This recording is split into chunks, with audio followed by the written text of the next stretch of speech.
उससे जो भी बगावत करता उसकी वो आंखें निकलवा ली थी। ऑटोमन एम्पायर में इतनी पागल और खूंखार रानी आज तक कोई और नहीं हुई।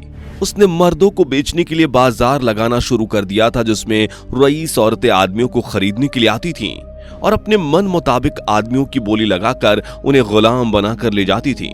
दोस्तों, हम बात कर रहे हैं ऑटोमन एम्पायर की सबसे सुंदर रानी इस्मिहान सुल्तान की, जिसे ऑटोमन एम्पायर के इतिहास की सबसे गंदी और खतरनाक क्वीन कहा जाता है। दोस्तों, इस्मिहान सुल्तान का जन्म 1545 ईस्वी में मैनीसा के एक शाही परिवार में हुआ था।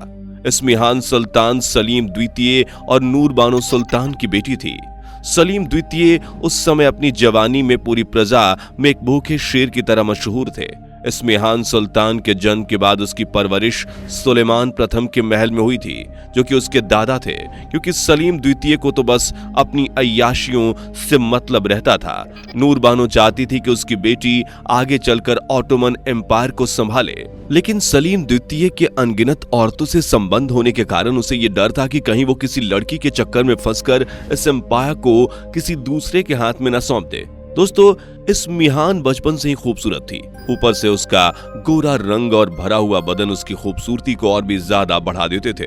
करीब 5 साल तक अपने दादा सुलेमान के महल में रहने के बाद नूर बानो ने इस्मिहान को उसके नाना खुर्रम सुल्तान के महल भेज दिया था, क्योंकि उसे पता था कि अगर वो यहाँ रही तो किसी दिन उसका दादा ही उसका भोग न लगा दे, क्योंकि ऑटोमन एम्पायर में अक्सर इस तरह की गंदी हरकतें होती रहती थी। नूर बानो अपनी बेटी को लेकर बहुत परेशान रहती थी। उसकी इस परेशानी का कारण भी सही था, क्योंकि उसने बचपन में ये बहुत सारी चीजें झेली और देखी थी। इसलिए उसने अपनी बेटी को अपने पिता यानी कि इस्मिहान के नाना के घर भेज दिया।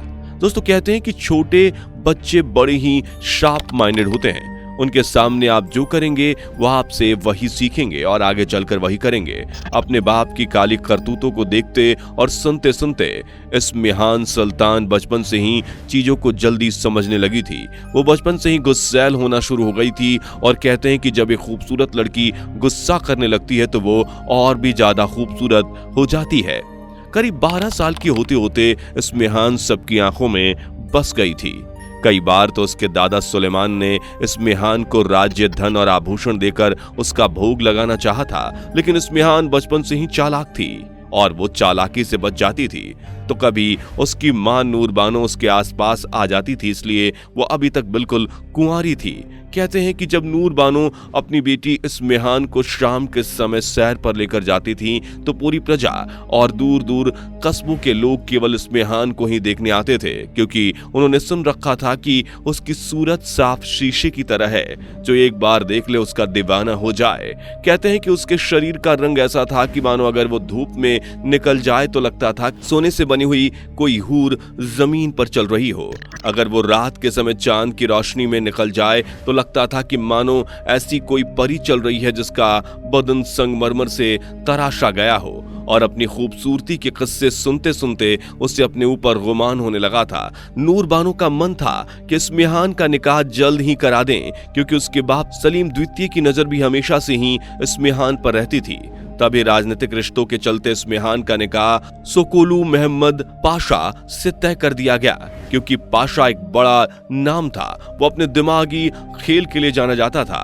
पाशा से बड़ा राजनेता उस समय पूरे आसपास कोई नहीं था और सलीम अपनी ताकत को बढ़ाना चाहता था, इसलिए उसने भी अपनी बेटी की शादी बिना कुछ देखे ही पाशा के साथ तय कर दी थी। हालांकि पाशा सोकोलोविसी का नेता था, लेकिन सलीम को इन सब से मतलब ही नहीं था। पाशा इस्मिहान से करीब 40 साल बड़ा था। जब पाशा ने इस्मिहान से निकाह किया था तब पाशा पहले से ही शादीशुदा था और उसकी पहली बीवी से जो लड़की थी वो इस्मिहान से बड़ी थी। दोस्तों, इस्मिहान की उम्र निकाह के समय मात्र 17 साल थी। पाशा ने तो यह निकाह केवल और केवल अपने मजे के लिए किया था। उसने ऐसी खूबसूरती पहले नहीं देखी थी। वो इस्मिहान को केवल अपने बिस्तर की सजावट बनाना चाहता था, इसलिए निकाह के तुरंत बाद ही उसने इस्मिहान से मजे लेने शुरू कर दिए थे। दोस्तों, अगर आपको ना पता हो तो आपको बता दी कि ऑटोमन एम्पायर में मुस्लिम समुदाय में एक रिवाज था, और वो रिवाज ये था कि जब लड़की का निकाह होगा तो लड़के को लड़की के घर पर ही रात रुककर उससे सुहाग रात मनानी होगी।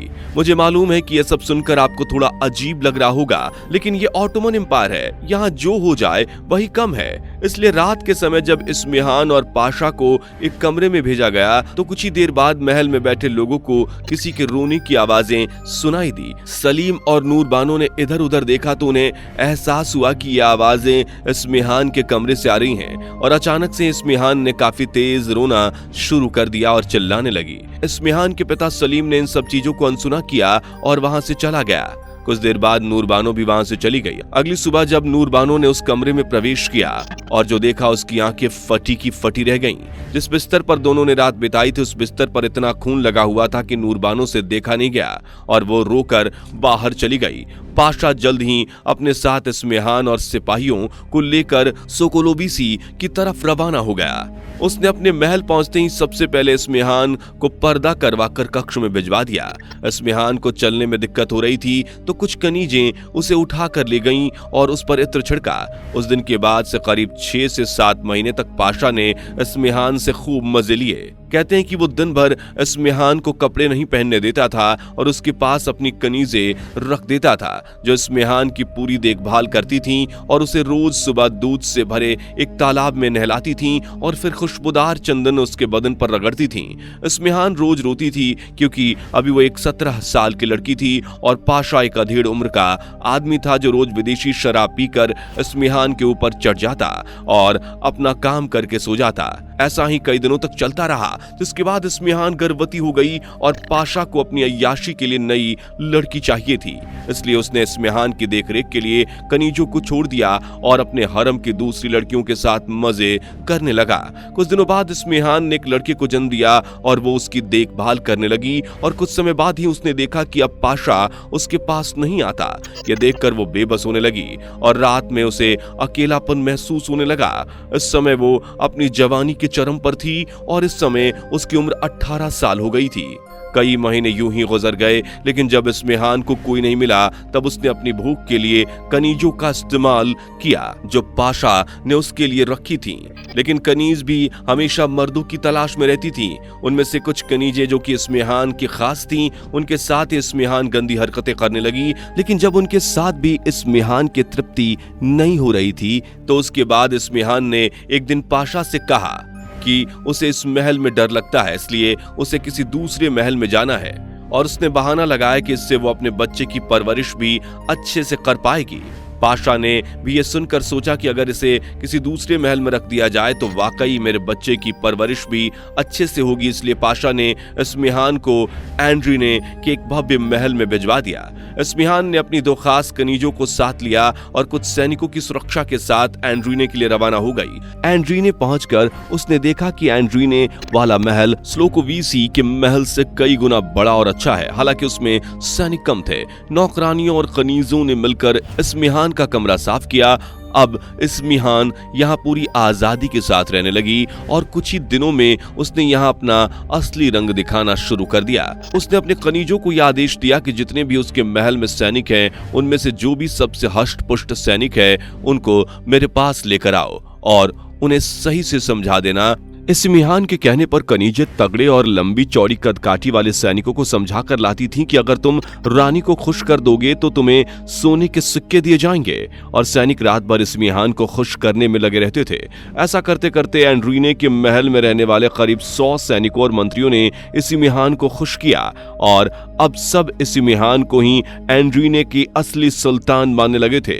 हालांकि उसकी कुछ कनीजें उससे जलने लगी थी क्योंकि इस्मिहान के चक्कर में बहुत से सैनिक कनीजों के बुलाने पर उनके नजदीक नहीं जाते थे क्योंकि उन्हें इस्मिहान के जिस्म की लत लग गई थी। हालांकि सिर्फ 3 सैनिक थे जो कनीजों के बुलाने पर उनके पास चले जाते थे जिनसे कनीजें भी अपनी रातें रंगीन कर लेती थीं। लेकिन दोस्तों कहते हैं ना कि आप कितने भी कुकर्म कर लो आपकी हकीकत कभी ना कभी सामने आ ही जाती है। ऐसा ही कुछ इस्मिहान के साथ भी हुआ।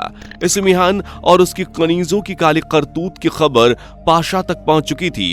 इस बात की खबर जैसे ही पाशा को लगी तो पाशा गुस्से से पागल हो गया। इतिहासकार बताते हैं कि वो इस खबर को सुनकर इतना आग बबूला हो गया था कि उसकी आंखें लाल हो गई थीं और उसकी नाक से खून आने लगा था और दिमागी खेल खेलने वाले पाशा को यहाँ कुछ समझ नहीं आ रहा था कि वो क्या करे। तभी पाशा अपने पूरे काफिले को लेकर एंड्रीने के महल की तरफ निकल पड़ा। जहां पर इस्मिहान और उसकी कनीजे अपना गंदा खेल खेल रही थीं। पाशा की खबर जैसे इस्मिहान को लगी तो उसने फौरन अपने आधे सैनिक महल के बाहर छुपा दिए और कहा कि कल सुबह सूरज निकलते ही पाशा यहाँ पहुंचेगा। यहाँ पहुंचते ही उसके सैनिकों को बंदी बनाकर कसाई खाने में ले जाना। इधर पाशा ने जैसे ही महल में प्रवेश किया उसको कुछ समझने का मौका ही नहीं मिला और इस्मिहान के सबसे खास सैनिक ने उसकी हत्या कर दी, जिसके बाद उसके पूरे काफिले को कसाई खाने में ले जाकर जानवरों की तरह काट दिया गया। और इसके तुरंत बाद ही इस्मिहान ने पाशा और एंड्रीने के दोनों महलों की छत पर अपना झंडा फहरा दिया और इस्मिहान ने अपने आप को दोनों जगह का सुल्तान घोषित कर दिया। इसमें दोस्तों एक गोपनीय बात ये रही कि पाशा और उसके पूरे काफिले को खत्म करने में इस्मिहान का साथ उसके पिता सलीम की सेना ने भी दिया था। दोस्तों ये सब इतनी जल्दी हुआ कि आधा ऑटोमन इस बात को नहीं समझ पा रहा था कि आखिर ये हुआ क्या है। दोस्तों इस्मिहान का शासन आने के बाद उसने हरम में एक बदलाव किया था और वो बदलाव ये था कि अब हरम की कोई भी महिला अपनी मर्जी से अपनी भूख मिटाने के लिए किसी भी सैनिक को अपने पास बुला सकती थी। और साथ ही उसने मर्दों का एक बाजार भी लगवाया था जहां से अलग अलग देशों से मर्द लाकर बेचे जाते थे। दोस्तों इस्मिहान के द्वारा इस षड्यंत्रों के रचे जाने के बाद कुछ मंत्रियों ने उसके खिलाफ बगावत भी करने की सोची थी, लेकिन जैसे ही उसे मंत्रियों की इस हरकत के बारे में पता चला उसने तुरंत बगावत करने वाले इन मंत्रियों की आंखें निकलवाकर उन्हें समुद्र में फेंकवा दिया था। लेकिन दोस्तों कहते हैं ना कि आप कितने भी गलत या ताकतवर क्यों ना हो जाओ, वक्त का पहिया जरूर घूमता है और ऐसा घूमता है कि आपको सोचने का मौका भी नहीं मिलता। ऐसा ही कुछ हुआ इस्मिहान के साथ भी, जब उसके ही एक सबसे खास सैनिक ने उसके साथ बगावत की। पहले तो उसने पूरी रात भर इस्मिहान के जिस्म का जाम पिया और मन ही मन ठान लिया कि इस्मिहान को कल सुबह का सूरज देखने नहीं देना है। और उसने ठीक ऐसा ही किया। उसने सुबह का सूरज निकलने से पहले करीब 4 बजे उससे आखिरी बार संबंध बनाकर उसके कानों में कहा खुदा हाफिज, और इसके तुरंत बाद उसने इस्मिहान का गला रेत दिया। हालांकि कुछ इतिहासकार कहते हैं कि उसे सैनिक ने सुबह जहर देकर मार दिया था। खैर मारने के बाद जब उसकी लाश कमरे से निकाली गई तो उस पर एक भी कपड़ा नहीं था। दोस्तों इतना सब कुछ जानने के बाद इस्मिहान के बारे में आपके क्या विचार हैं? हमसे नीचे कमेंट में अपने विचार जरूर साझा करें। जाने से पहले वीडियो को लाइक शेयर जरूर करें और ऐसी और वीडियोस के लिए इस चैनल को सब्सक्राइब करके बेल नोटिफिकेशन को भी जरूर ऑन कर लें। धन्यवाद।